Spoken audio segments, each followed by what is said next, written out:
Doctor साहब अब welcome to show कहेंगे आपको, क्योंकि ये मसाइल हम सबको इधर पेश हैं। जैसे मौसम तब्दील होता है तो हम लोग अपनी केयर छोड़ देते हैं। शायद अब सर्दी आ गई है, अब गर्मी आ गई है, अब इस चीज़ की ज़रूरत नहीं है, अब उस चीज़ की ज़रूरत नहीं है। मॉइस्चराइज़र हम यूजुअली गर्मियों में छोड़ देते हैं, सन ब्लॉक हम सर्दियों में छोड़ देते हैं। तो किस तरह से देखभाल की जाए अपनी स्किन की, स्पेशली जब मौसम बदल रहा हो तो?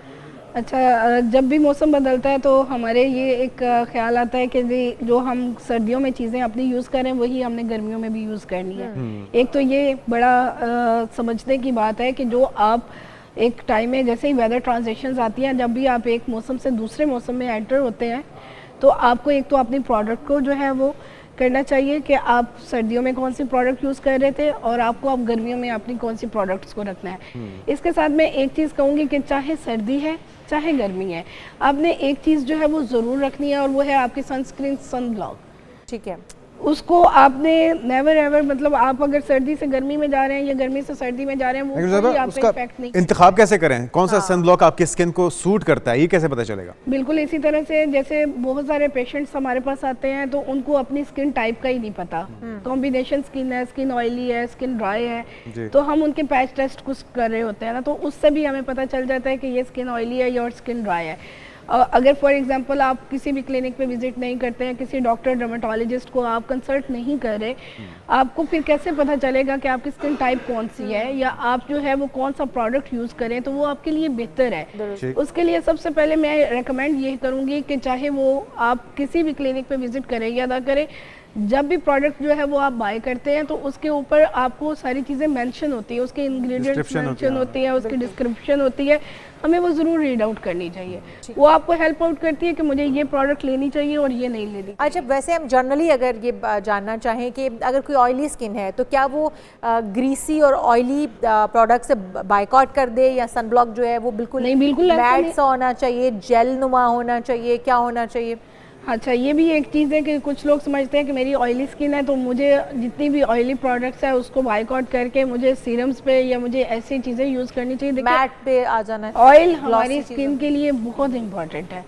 अगर हम अपनी स्किन में से ऑयल को निकाल देंगे तो क्या होगा, ड्राई होनी शुरू हो जाएगी, ड्राइनेस से wrinkles, anti ageing science produce होंगे। तो इसके लिए हमें प्रोडक्ट जो है वो चूज़ करने चाहिए, हमें डर्मेटोलॉजिस्ट को विजिट करना चाहिए, वो हमें गाइड करेंगे कि हमारे लिए कौन सी प्रोडक्ट जो है हमारी स्किन के अकॉर्डिंग जो है वो ठीक है।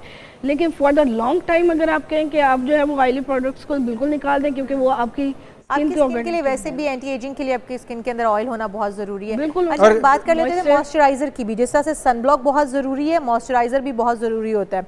हम समटाइम मेकअप रिमूव करते हैं, मेकअप को अच्छे से रिमूव नहीं करते, हम मॉइस्चराइजर सही वाला यूज़ नहीं करते हैं। ये कितना ज़रूरी है, क्योंकि हम यहाँ पर बहुत सारी गलतियाँ कर जाते हैं जब इवन हमने मेकअप रिमूव करना होता है, वो कितने स्टेप्स में हमने रिमूव करना होता है। फिर उसके बाद क्या मॉइस्चराइजर बहुत ज़रूरी है? मॉइस्चराइजर का ठीक वक्त क्या है?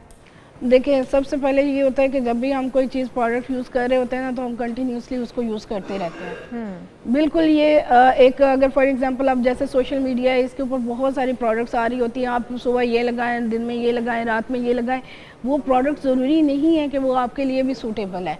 एक तो ये जानने की ज़रूरत है। दूसरी बात ये कि आपके हार्मोन्स बहुत को रिलेट कर रहे होते हैं।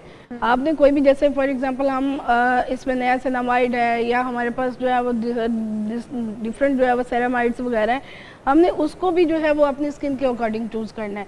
मोस्टली जो है वो नाइट का जो टाइम पीरियड होता है वो ज़्यादा इसलिए प्रेफरेबल होता है कि वो आपकी स्किन के ऊपर बहुत अच्छे से एब्जॉर्ब रहता है। जैसे आप मॉर्निंग में होता है तो आप फेस वॉश कर रहे होते हैं, मेकअप कर रहे होते हैं, बाहर निकल रहे होते हैं, तो उससे अच्छी बात ये है कि आप नाइट में जो है नाइट केयर आपकी बहुत। अच्छा, अब ये भी बताइएगा डॉक्टर साहब कि जो स्टूडेंट होते हैं खासतौर पे जो स्कूल गोइंग, कॉलेज या यूनिवर्सिटी गोइंग, उनका एक्सपोजर बहुत होता है सन के साथ भी, और ये जो बाइक चलाने वाले लड़के बच्चे हैं वो क्या करें, किस तरह से अपनी स्किन को महफूज रखें?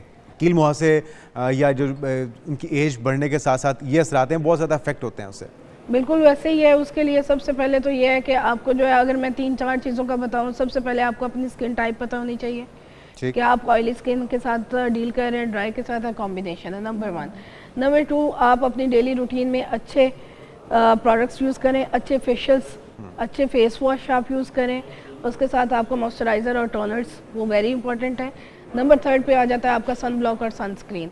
आप बाइक चला रहे हैं, आपकी आउटडोर एक्टिविटी बहुत ज़्यादा है, आपके कोई भी इस तरह के एक्सपोजर्स हैं जिसमें खा पी क्या रहे हैं, इसके भी असरात होते हैं? डाइट में क्या है, जंक फूड या ऑयली चीज़ें? बिल्कुल, अगर फॉर एग्जांपल अभी टीनेज की हम बात करें, उनमें जो है वो सबसे ज़्यादा, चाहे फीमेल्स हैं या मेल्स हैं, बच्चे या बच्चियां दोनों में जो प्रॉब्लम इस टाइम होता है वो उनके ब्रेकआउट्स हैं। एक्नी बहुत ज़्यादा उनको फील हो रही होती है क्योंकि उनके हार्मोन्स जो है वो फ्लक्चुएट कर रहे होते हैं, और उसके साथ अगर उनकी स्किन ऑयली है, नंबर 3 वो जंक फूड बहुत ज़्यादा ले रहे हैं, तो ऑफ कोर्स वो एक चीज़ जो है वो फ्लेयर अप होगी।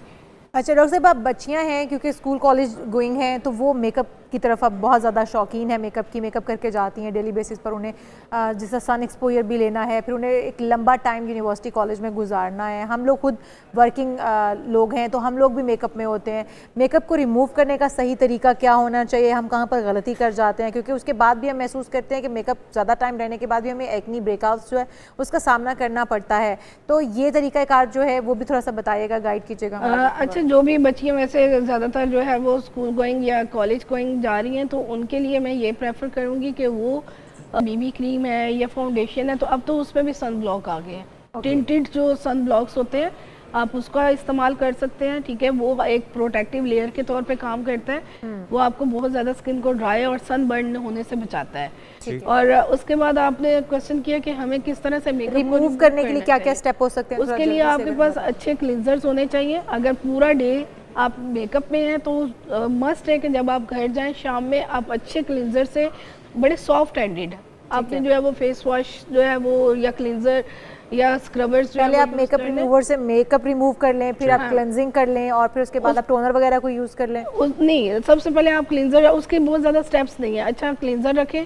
अगर आपकी स्किन ऑयली है तो कोशिश करें कि सैलिसिलिक के साथ जो है वो आप यूज़ करें, वो एक्सफोलिएट करेगा। उसके बाद आप अच्छे से जो है वो सीरम्स यूज़ करें। Done. Thank you so much doctor साहब, हमारे साथ मौजूद थी।